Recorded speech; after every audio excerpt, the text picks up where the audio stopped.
जिसको कि दिव्य भारत, भव्य भारत और विकसित भारत के रूप में हमारे सामने प्रस्तुत किया गया है। इसलिए हम और आप सबकी ये जिम्मेदारी बन जाती है कि हम अपने अपने क्षेत्र में जहाँ भी हैं, हमारी संस्कृति को, हमारी जो विरासत है उसको हमारी नई पीढ़ी तक पहुँचा करके भारत के नव निर्माण में अपना समर्थ योगदान प्रस्तुत करें।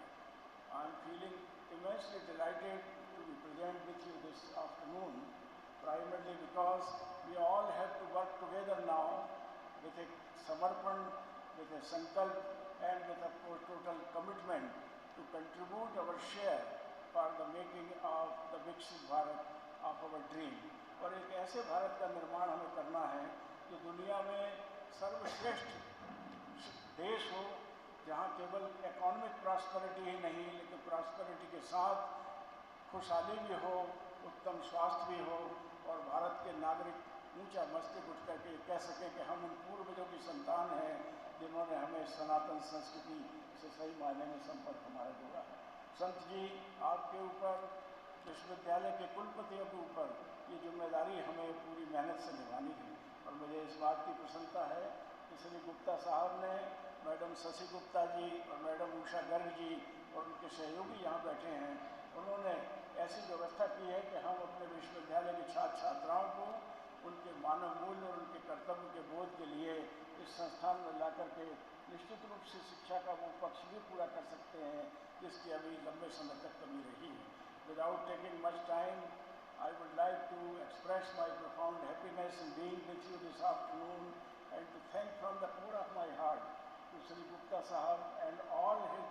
associates and members of the governing council present over here who have provided to this area such a beautiful, actually such a sanskarit parishad, the complex which is glowing the eminence of our Sanskriti so well.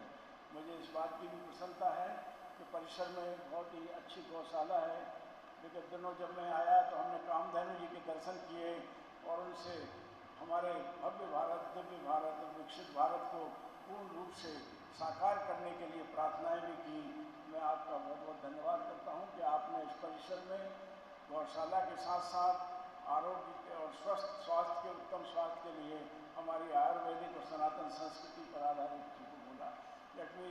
leave with you with the thought that we are now heading towards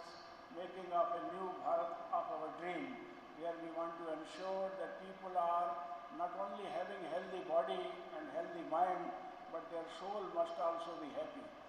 Healthy mind, healthy body and happy soul, in fact, must be the trinity of our commitment in making of this India. और हमारी आत्मा तो प्रसन्न मित्रों तभी होती है जब हम कोई सदकर्म करते हैं, किसी का सहयोग करते हैं या ईश्वर की भक्ति में अपने आप को समर्पण करते हैं, तब जाकर के हमारी आत्मा प्रसन्न होती है। और जब तक हमारी आत्मा प्रसन्न है तब तक हम लोग जीवित हैं।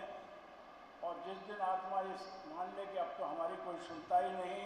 वो छोड़ करके हमें चली जाएगी और उसके बाद हम निष्प्राण हो जाएंगे। मुझे इस बात की प्रसन्नता है कि हमारे पूर्वजों ने हमें 100 साल तक स्वस्थ शरीर, स्वस्थ मन और प्रसन्न आत्मा के साथ जीने का रास्ता दिखाया है। इन संस्कारों को प्रदान करने वाले हमारे कामधेनु आरोग्य संस्थान, निश्चित रूप से मैं साधुवाद देता हूँ, ईश्वर से प्रार्थना करता हूँ कि आपने जो संकल्प लिया है इसके लिए संस्थान स्थापित हुए पूरी तरह से विकसित हो। अमेठी विश्वविद्यालय की ओर से मैं भी इस बात का आपको आश्वस्त करता हूँ कि हम पूरी तरह से आत्मा के साथ, संकल्प के साथ आपके साथ जुड़े हैं और आपके पूरे सहयोग करने के लिए हमेशा तत्पर रहेंगे। Thank you so much ladies and gentleman for giving me this place.